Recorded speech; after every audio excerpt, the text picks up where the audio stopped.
सुप्रभात बच्चों, स्वागत है आपका आज की हिंदी क्लास में। और आज हम हिंदी में कर रहे हैं अंक की मात्रा का विभिन्न वर्णों के साथ प्रयोग और साथ ही उनसे शुरू होने वाले कुछ शब्द सीखेंगे। ठीक है, तो आइए शुरू करते हैं। प्रत्येक से दो दो शब्द लिखो। सबसे पहले हम सभी वर्णों को पढ़ेंगे और इन वर्णों के साथ अंक की मात्रा का प्रयोग करना सीखेंगे। ठीक है, ट के साथ अंक की मात्रा का प्रयोग करने पर बनता है टन। ओके, और टंग से शुरू होने वाले शब्द हैं। शब्द क्या क्या हो सकते हैं? टंकी, टंकी, टैंक, टैंकर। टंकी यानी कि हौद जिसमें पानी को स्टोर किया जाता है। टैंक, टैंक्स और टैंकर बेटा इंग्लिश वर्ड है, लेकिन सॉरी मुझे टंकी के अलावा कोई और शब्द नहीं आता था, इसलिए मैंने इनको यहाँ पर आपको बताया है। टैंक, टैंक जो आप परेड में भी देखते हो, रिपब्लिक डे परेड में। और टैंकर जो कि एक गाड़ी होती है, आपको पता है, जिसमें लोड कैरी करती है जो। ओके, टैंकर, इसमें पानी भी आता है। ओके, इसमें ऑयल भी आ सकता है। ओके, इसे कैरी करने के लिए, लिक्विड्स को कैरी करने के लिए टैंकर का यूज़ किया जाता है। ठीक है, एक जगह से दूसरी जगह पर अगर लिक्विड का लेके जाना है तो लिक्विड को टैंकर में भर दिया जाता है और दूसरी जगह पे पहुंचाया जाता है। ठीक है, इसके बाद अगला वर्ण है ठ, और ठ के साथ अंक की मात्रा का प्रयोग करने पर बनता है ठंग। ओके, और ठंड से शुरू होने वाले शब्द हैं ठंड यानी कि कोल्ड, ठंडक, ठंडा, ठंडा, ठंडी और ठंडाई। सभी शब्द ठंड से ही जुड़े हुए हैं। ठंडाई जो है वो एक ड्रिंक है बेटा, एक पेय है जिसे गर्मियों के मौसम में पिया जाता है। ठीक है, अब ठ के बाद अगला वर्ण आता है ड, और ड के साथ अंक की मात्रा का प्रयोग करने पर बनता है डन। ओके, और डन से शुरू होने वाले शब्द हैं डंक। कुछ ऐसे जानवर होते हैं, कुछ ऐसे छोटे जानवर होते हैं जिनके डंक होते हैं, जैसे मच्छर, मच्छर का डंक होता है, और बिच्छू, बिच्छू भी डंक मारता है, सांप भी डस लेता है डंक से। ठीक है, और डंक के बाद अगला शब्द है डंडा। डंडा तो आप सभी को पता है, डंडा यानी कि स्टिक। ओके, उसके बाद अगला शब्द है डंका। ओके, डंका शब्द ये कहावत में भी इस्तेमाल किया जाता है, जैसे डंका बजाना। डंका बजाना यानी कि प्रभाव जमाना। जैसे भारतीय टीम ने क्रिकेट में जीतकर डंका बजा दिया, पूरी दुनिया में अपने नाम का डंका बजा दिया, यानी कि अपना प्रभाव जमाया क्रिकेट की दुनिया में। ठीक है, उसके बाद अगला शब्द है डंठल। डंठल जो है बेटा ये एक पार्ट ऑफ अ प्लांट है।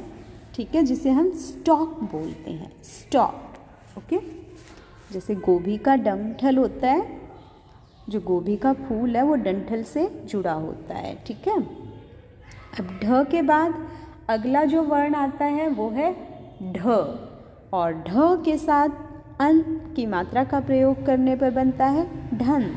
ओके, अब ढन से शुरू होने वाले शब्द हैं ढंग।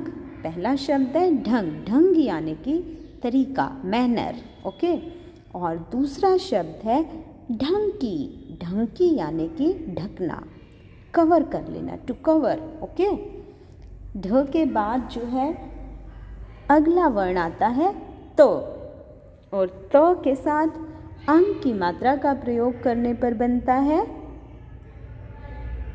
तंग। और तंग से शुरू होने वाले शब्द है तंग, तन ग, तंग, तंग करना यानी कि परेशान करना। ठीक है। इसके बाद अगला शब्द जो है इसमें त के साथ अंग की मात्रा का प्रयोग शब्द के मध्य में हुआ है, ना कि स्टार्टिंग में। ठीक है। तो शब्द है पतंग, पतंग यानी कि काइट, जो आप फ्लाई करते हो। ओके। त के बाद अगला जो वर्ण आता है वो है द, और द के साथ अंग की मात्रा का प्रयोग करने पर बनता है दन, और दन से शुरू होने वाले शब्द है दंत, दंत यानी कि दांत।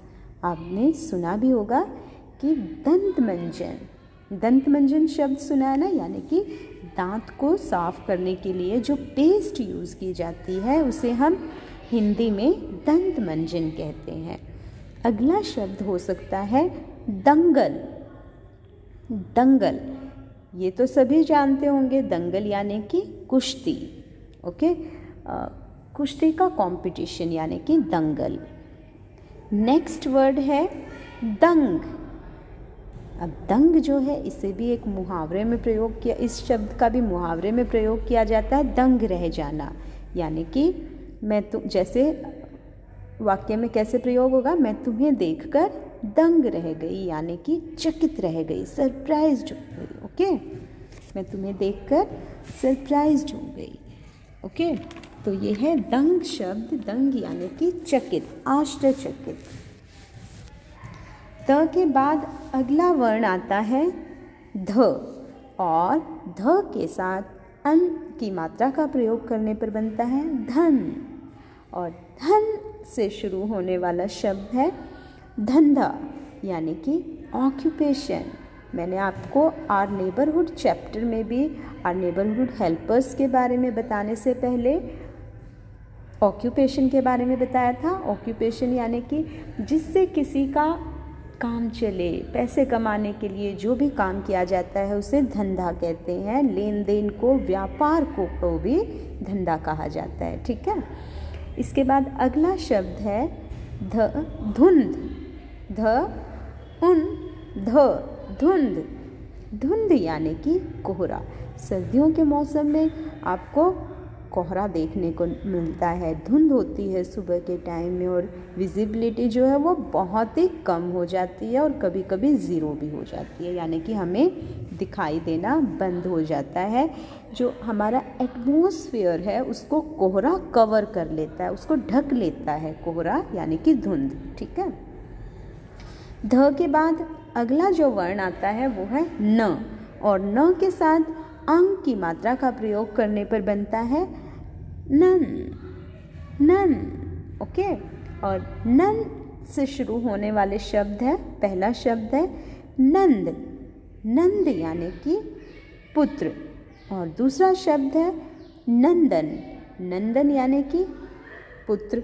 दोनों ही शब्दों का अर्थ पुत्र है, नंद का भी और नंदन का भी। ठीक है।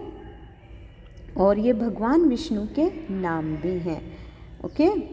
नंद, नंद के लाला। यस। और उसके बाद न के साथ अंग की मात्रा का प्रयोग करते हुए एक और शब्द बनता है, वो है नंदी, नंदी। ये शब्द भी शायद आप जानते हो, जो भगवान शिव शंकर के बैल हैं उनका नाम क्या था, नंदी। नंदी जो है इनकी भी भगवान शिव के साथ पूजा की जाती है। नंदी बैल का नाम है, किनके बैल का, भगवान शिव के बैल का। ठीक है। तो बेटा इस तरह से हमने ये शब्द डिस्कस किए हैं। अब आपने क्या करना है, आपने ठीक इसी तरह से वर्णों को अपनी हिंदी नोटबुक में राइट करना है, फिर सभी वर्णों के साथ अन की मात्रा का प्रयोग करना है, और उसके बाद इनसे शुरू होने वाले दो शब्द यहाँ पर इनके सामने लिखने हैं। ठीक है। इस तरह से ये देखिए मैंने आपको आंसर कीज़ भी सेंड कर दी हैं साथ साथ। ठीक है। इसके बाद हम क्या करेंगे, प्रत्येक से दो शब्द लिखने के बाद हम वाक्य पूरा करेंगे।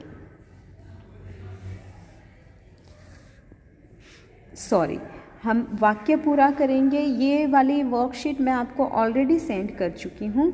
इसके बाद आपने जो भी शब्द लिखे हैं उनसे कोई भी 5 शब्द चुनकर उन 5 शब्दों का वाक्यों में प्रयोग करना है। ठीक है बेटा, जो भी आज आपने शब्द लिखे हैं, ये देखिए इस तरह से जो शब्द आपने लिखे हैं इनमें से कोई भी 5 शब्द चुनने हैं और उन 5 शब्दों का वाक्यों में प्रयोग करना है। ठीक है बेटा, ये सब वर्क आप अपनी फेयर हिंदी नोटबुक में करोगे और जो वर्क जब आप करोगे तो जो आपकी हैंडराइटिंग है, जो आपका लेख है वो सुंदर होना चाहिए और आपने मिस्टेक्स नहीं करनी है, गलतियाँ बिल्कुल नहीं करनी है, साफ और सुंदर वर्क करना है। ओके बेटा, धन्यवाद।